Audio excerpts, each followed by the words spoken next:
Hello children, today we are going to read a poem. Its title is A Tiger in the Zoo. This poem is being taken from the reader book of class 10 English from CBSE board. The poet of this poem is Leslie Norris, and she has expressed the tiger in the zoo. First, we will read the lines of the poem and then we will see what is the explanation. He stalks in his vivid stripes a few steps off his cage on the pad of velvet in his quiet rage. The poet is saying that the tiger, which is very brightly striped with yellow and black stripes on his body, and he is inside the cage and some steps back from the cage inside that on pads of velvet. The writer says that he is walking on the velvety pads. Here he is very quiet, but he is in rage. But poet is writing quiet and rage together, showing that he is angry, but he is very quiet. He is not expressing his anger while he is put inside the cage, inside the barriers.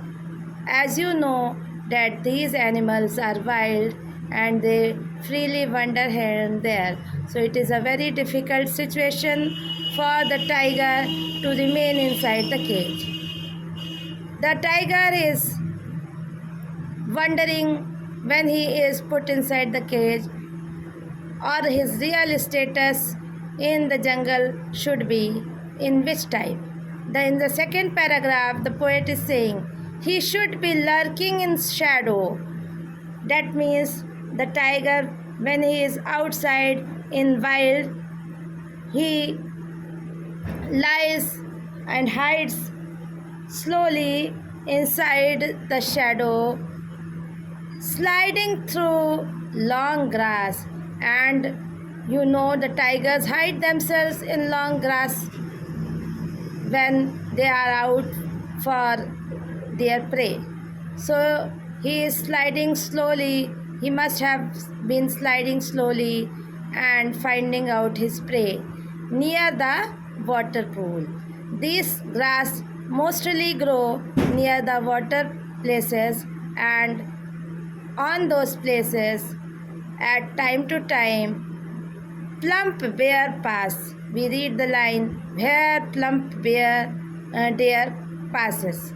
That means if he have been free, not in the cage, then he should have been lying on the grass in the shadow of the trees, or he may have been slowly sliding through the grass which grows near the water pool, and he must have been praying for his food, the plump deers which come there to drink the water.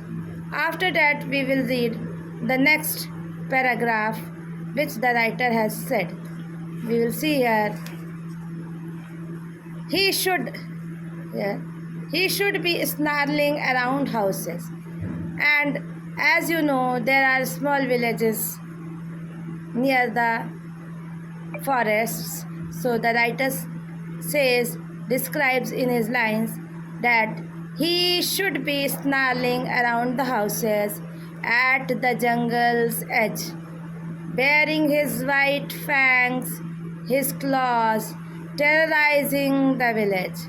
The poet is saying that if he must be free outside in the jungle, then he must have been snarling just like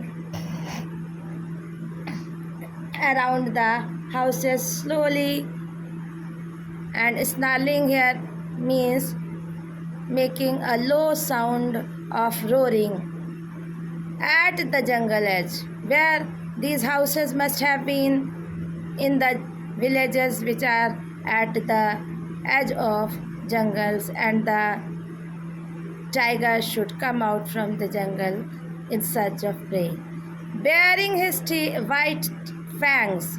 Now, as all of us know, that tigers don't have fangs, they have only teeth.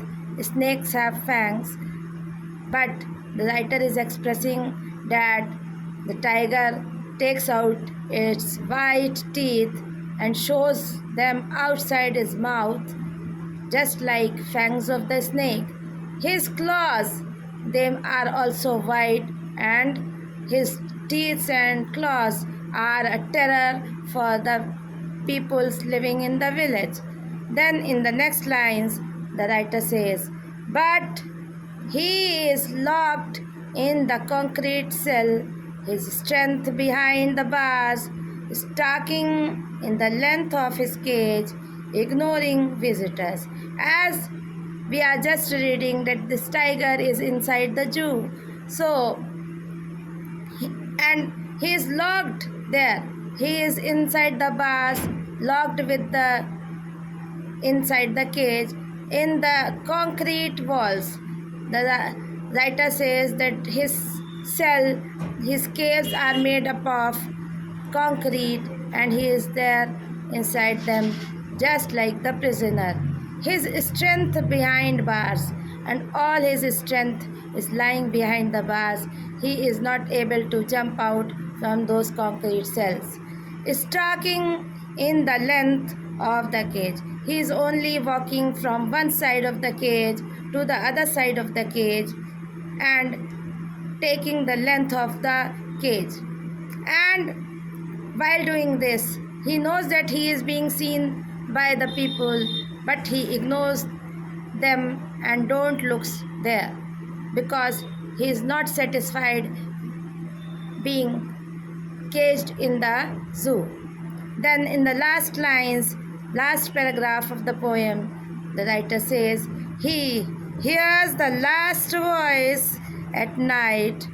He hears the last voice at the night, the patrolling cars, and stares with his brilliant eyes at the brilliant stars.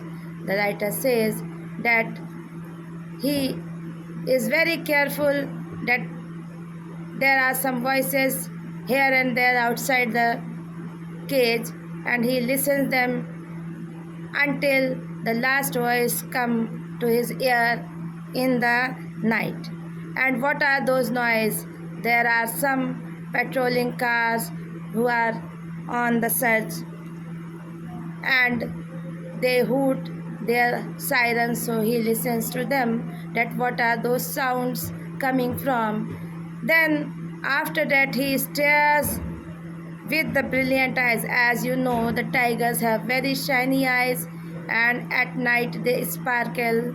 So the writer is saying that he stares, he sees the stars outside in the sky with his brilliant eyes, and looks at those brilliant shining stars which are far away, which he must have been seeing while he was free in the jungle, and remembers the memories of the freedom which he has been in the jungle. And now he is very sad when he is being packed inside the zoo, only just like a showpiece for the people, and he has lost all his natural life. So this is the whole meaning of the poem. I think you all have enjoyed and learned somewhat. Thanks for watching.